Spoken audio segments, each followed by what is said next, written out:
Okay, part of working efficiently in Illustrator is having command over the view controls, and there's many different ways to change the view, and they have many different purposes, so we'll just learn a few of the basic ones for the moment, and you'll be able to fill in the gaps a bit later.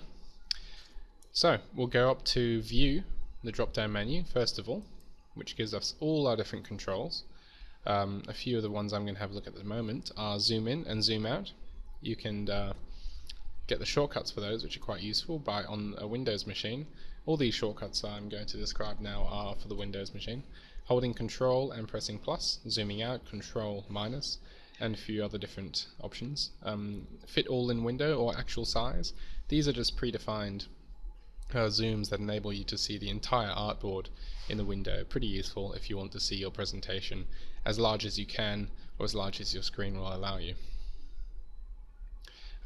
One trick I'm going to show you at the moment, which is very important for architecture, is to click on Rulers, Show Rulers, so you can see your rulers. And at the moment they are not in millimeters, but I suggest you change, and we'll go in a subsequent video show you how to make those units in millimeters. And we learn which zoom percentage, if we go down to our drop down menu for shortcut for zoom percentage in the bottom left hand side of our screen, which percentage is actually a true representation of 100%, because although it says 100% here, Illustrator isn't quite aware of what your actual resolution is, and in my experience is never accurate. So the best trick is to get a real ruler, one that you might hold in your hand, and to hold it up against your screen until the measurement matches up with your ruler. So the ruler's on the top of your screen and on the left, and we'll go into more detail about these rulers in another video, are the same measurement as in your ruler. So what you'll have to do is hold Control, press plus, and you'll see how the ruler gets bigger and smaller.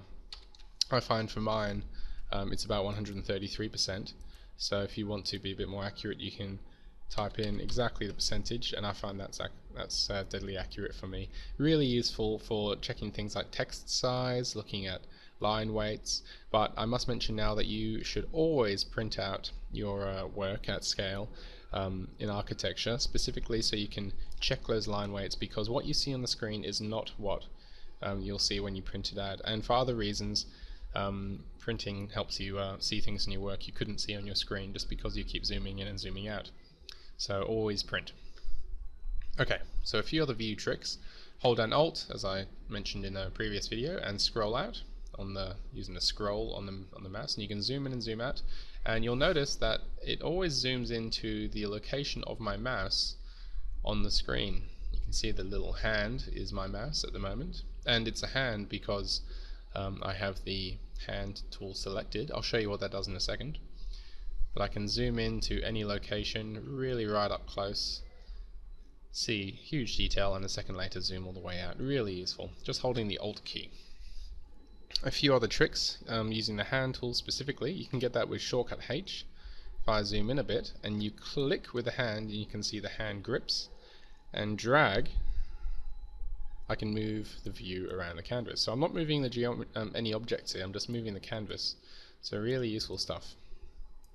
So I'm going to go back up to my selection tool, shortcut V. So we don't have that. I'll show you a few other tricks.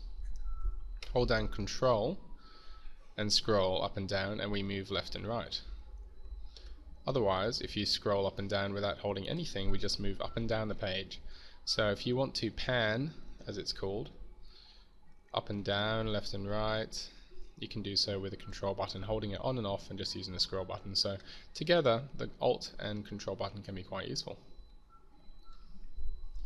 Okay, one last tool I'll show you in this video is the magnifying glass, or the zoom tool with the shortcut Z. So we'll click on that, and you've probably seen this in other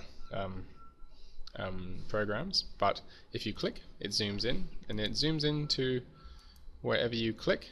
The center of your screen becomes the new center of your screen, so if I click on that, it becomes the new center of my screen, and we zoom in.